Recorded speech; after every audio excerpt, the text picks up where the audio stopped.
Je lis du livre de Actes des Apôtres, chapitre 12, au verset 22, ce qui suit.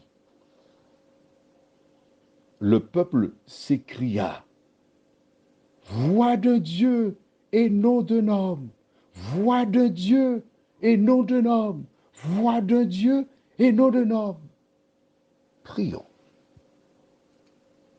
Notre Seigneur et notre Dieu, là maintenant, en ce soir, nous, tes enfants, commençons à comprendre l'histoire de Darius, combien elle est importante.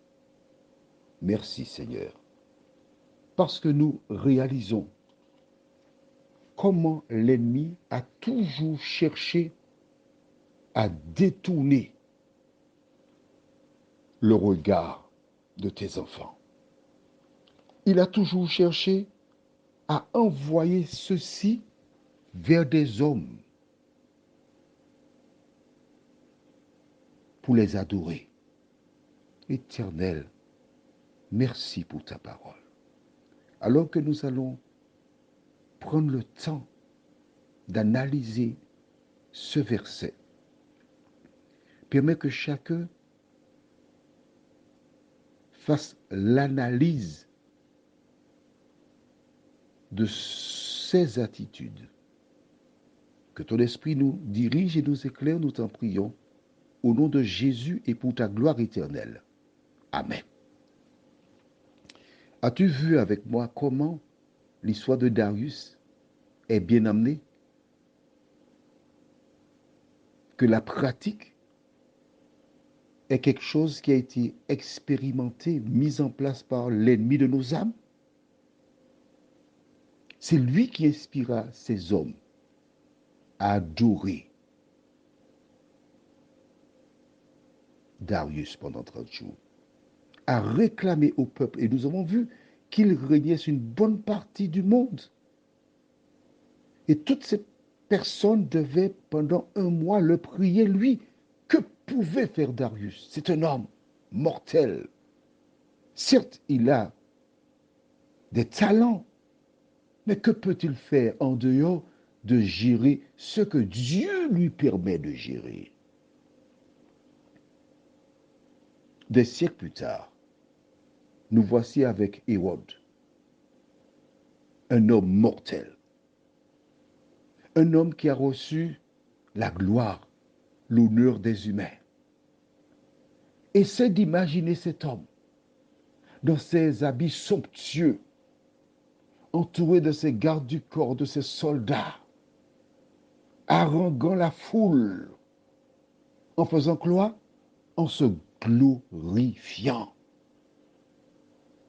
Il est si éloquent que le peuple s'écrie voix de Dieu et non voix d'un homme.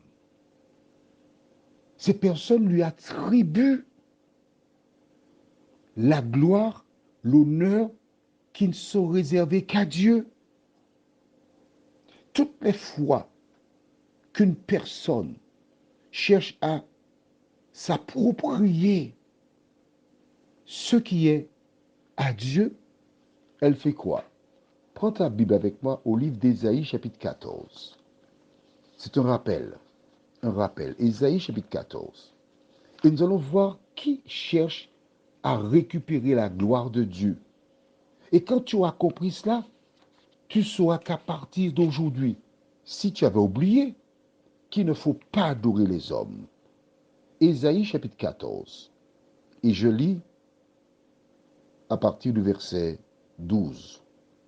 Te voilà tombé du ciel, astre brillant, fils de l'aurore, tu es abattu à terre. 3. Le vainqueur des nations. Tu disais en ton cœur, je monterai au ciel.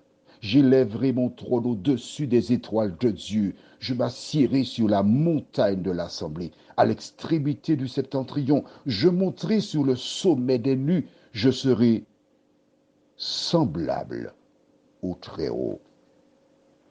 C'est le diable qui a toujours cherché l'adoration, prendre la place de Dieu. Comment fait-il? En incitant des femmes et des hommes à adorer les hommes, indirectement, ils adorent Lucifer. Est-ce ton cas? Prions. Notre Seigneur et notre Dieu, combien nous te sommes reconnaissants pour ta parole qui, une fois de plus, nous éclaire, nous dirige dans toute la vérité. Merci Seigneur, parce que tu as dit que tu seras avec nous tous les jours jusqu'à la fin du monde.